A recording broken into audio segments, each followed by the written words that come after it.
love you, my champion winner.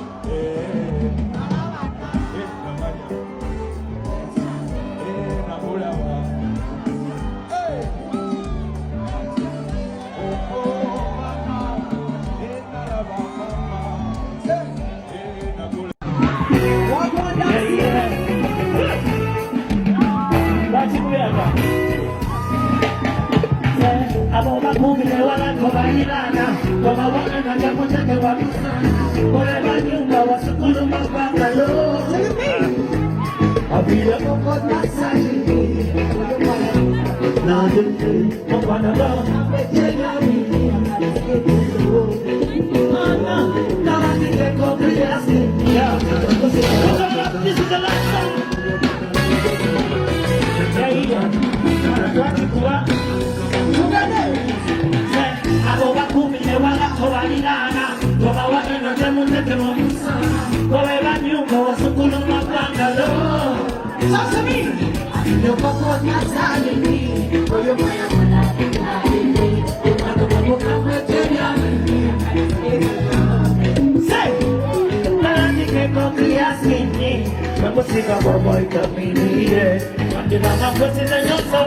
I trust nobody.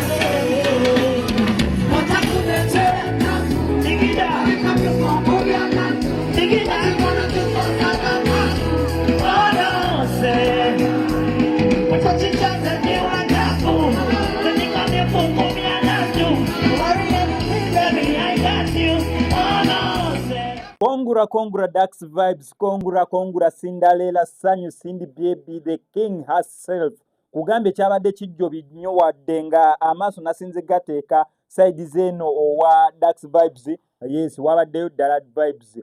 Mikwano gye basobodde okubeera nga bamuwerekerako vinka, mikwano gye gyonna bye yayimba nabo basobodde okubeera nga bamuwerekerako, era zimu ku moments ezasinze okubeera nga zikwata abantu ke kaseera era ijja kitaka we yalinnye ku stage Bobi Wine n'agamba no ekyange kibebi kiri, n'asooka kwata babi tungo kyagwa n'abasooka bakuba omuziki. So the moment was good. Abantu batanize up okubeera nti naye first concert ya Dax Vibes, ne bataninga up like that, n'obawa dress code ne basobola okubeera nga bagigoberera, bagezezzaako nnyo okwambala all white wadde nga abasinga akatishat kabeera ka white, boxer yabadde ya yellow, kati kapale kabeera ka white, ekisaati kyabadde kya bikuubokuubo, naye nga bagezezzaako nnyo okulanga bambala white, ekitali kyangu bantu kubayita ku ssente zaabwe ate nga balina okugula engoye. Okitegeera omuntu ayinza ogamba mugire mu red ng'amazima ga Katonda tolinayo ka t-shirt ka red oba akapale gonna sooka genda kugula. Dax Vibes kyabadde kyamaanyi. Cinderella Sanyu naye yakubye abantu omuziki kubanga yajjuza like this to the fullest. However much mbu sound yamusumbuyemukko, naye kanzikuwe highlights zonna nga bwe byagenze mu maaso, naye nga sinnabeera nga mbikuterako kankusaba subscribing nga ku SMX Media tojja kubeera nga omissing updates naddala nga zino. Still wano ku SMX Media omuyimbi neeyandyetaaze omukolera music video, oba oyagala kukolera visualizer, oba oyagala kukolera audio omulungi, kuba bukubi kwe namba y'essimu ebisigadde obitulekere.